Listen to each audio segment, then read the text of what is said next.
বৈঠকে সরকারের সদিচ্ছার অভাব স্পষ্ট। শনিবার সন্ধ্যায় কালীঘাটে মুখ্যমন্ত্রীর সঙ্গে আন্দোলনকারীদের বৈঠক ভেস্তে যাওয়ার জন্য সরকারের সদিচ্ছা নিয়ে প্রশ্ন তুলে জুনিয়র চিকিৎসকদের পাশে দাঁড়ালো জয়েন্ট প্ল্যাটফর্ম অফ ডক্টরস।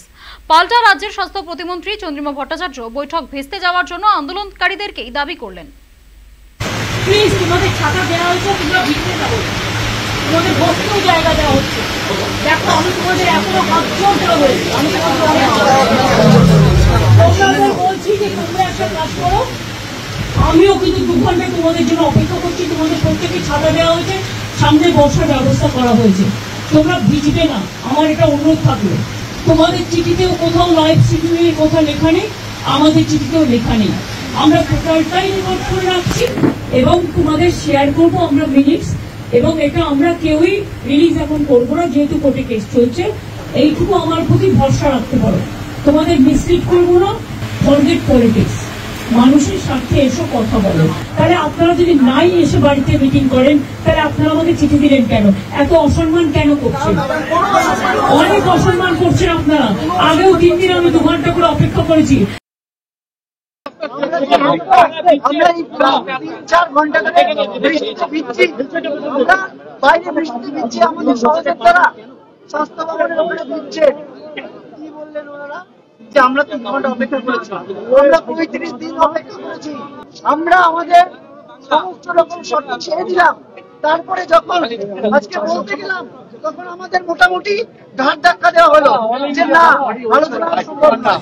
কালীঘাটের বৈঠক ভেস্তে যাওয়ার জন্য সরকারের সদিচ্ছা নিয়ে শনিবার রাতে প্রশ্ন তুলেছিলেন জুনিয়র চিকিৎসকেরা। ঠিক তারপরেই দেখা যায় একই অভিযোগে জুনিয়র ডাক্তারদের পাশে দাঁড়ায় জয়েন্ট প্ল্যাটফর্ম অফ ডক্টরস। শনিবার মধ্যরাতে চিকিৎসক সংগঠনের তরফে সাংবাদিক বৈঠক থেকে সিনিয়র চিকিৎসকেরা বলেন, বৈঠকে সরকারের সদিচ্ছার অভাব স্পষ্ট। এটা হচ্ছে পরপর 3 দিন সরকার ও আন্দোলনরত জুনিয়র ডাক্তারদের মধ্যে আলোচনা ভেস্তে যাওয়ায় joint platform of doctors Paschimbangla তারা হতাশ এবং উদ্বিগ্ন। এর পিছনের কারণ হলো আলোচনার সুস্থ পরিবেশের একান্ত অভাব। মাননীয় সুপ্রিম কোর্ট আন্দোলনকারীদের আস্থা অর্জন করতে পরামর্শ দিলেও সরকার সে বিষয়ে গুরুত্ব দেননি। স্বচ্ছ আলোচনার উপযুক্ত পরিবেশ তৈরিতে সরকার অনিচ্ছা প্রকাশ করেছে। তবে রবিবার এই বৈঠক ভেস্তে যাওয়ার জন্য পাল্টা আন্দোলনকারীদের দায়ী করলেন রাজ্যের স্বাস্থ্য প্রতিমন্ত্রী চন্দ্রিমা ভট্টাচার্য। মুখ্যমন্ত্রী সবসময় তার সহনশীলতা দেখিয়েছেন এবং তাদের প্রতি তাদের যে দাবি, সেই দাবি জাস্টিসের দাবি তো মুখ্যমন্ত্রী নিজেও করেছেন। এদিন স্বাস্থ্য প্রতিমন্ত্রী মনে করিয়ে দেন, শুধু শনিবার নয়, এর আগেও মুখ্যমন্ত্রী বারবার বৈঠকে বসতে চেয়ে জুনিয়র ডাক্তারদের অনুরোধ জানিয়েছেন, দীর্ঘ সময় অপেক্ষাও করেছেন, কিন্তু তাতেও লাভ কিছুই হয়নি। আগে কয়েকদিন ধরে 2 ঘন্টা করে অপেক্ষা করেছেন এবং তারপর কাল 3 ঘন্টা অপেক্ষা করেছেন। তারপরে যখন 3 ঘন্টা অপেক্ষা করার পরে বেরিয়ে যাচ্ছে সবাই, তখন তারা বললেন যে তারা দেখা করবেন। এত যে সময় দেয়া হলো, তাহলে তারা যখন বলবেন তখনই সরকারকে রেডি থাকতে হবে কথা বলার জন্য। এটা যেন মনে হলো এরকমই একটা কোনো ব্যাপার।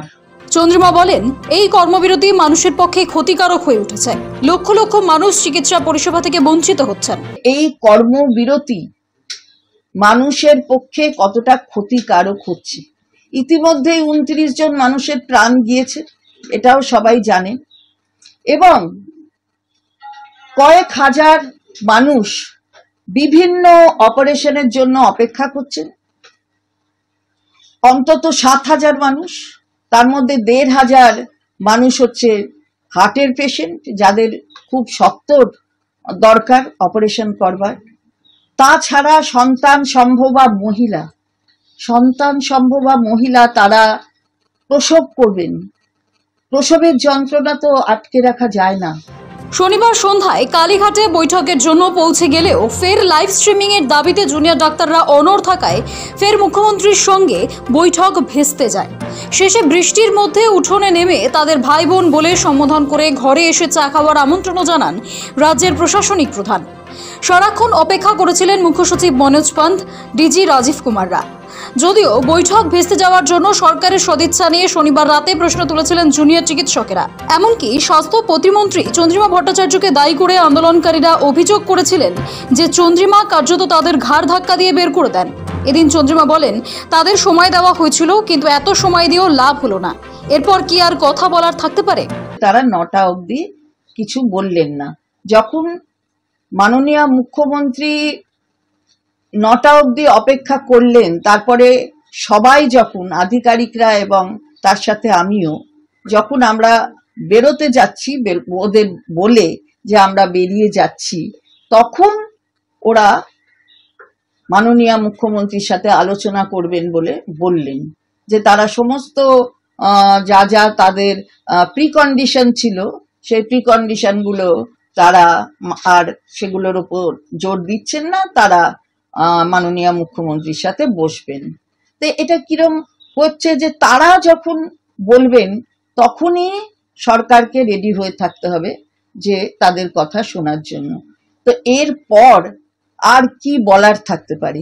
এখানে আমাদের মাননীয় মুখ্যমন্ত্রী তিনি ডেকেছেন, আমি ঘাড় ধাক্কা দিয়ে বার করে দেবো, এটা বলা যায়? চন্দ্রিমা বলেন, জুনিয়র ডাক্তারদের প্রতি মুখ্যমন্ত্রী সবসময় সহানুভূতিশীল। ইতিমধ্যে জুনিয়রদের দাবি মেনে 7 ডাক্তারকে সরিয়ে দেওয়া হয়েছে। জুনিয়র ডাক্তাররা তাদের সাথে তো সবসময় মাননীয় মুখ্যমন্ত্রী তাদের প্রতি সহানুভূতিশীল। তিনি নিজে বলেছেন তিনি দেখবেন, তিনি যা কিছু আছে সব বিচার করে খতিয়ে দেখবেন।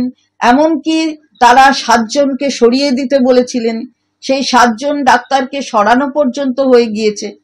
তো তারপরেও মাননীয় মুখ্যমন্ত্রী সবসময় সহনশীলতার পরিচয় দিয়েছেন। অর্থাৎ আন্দোলনকারীরা সরকারের সদিচ্ছা নিয়ে যে প্রশ্ন তুলেছিলেন, এদিন সাংবাদিক বৈঠক থেকে সেই প্রশ্নই আন্দোলনকারীদের দিকে ফিরিয়ে দিলেন রাজ্যের স্বাস্থ্য প্রতিমন্ত্রী।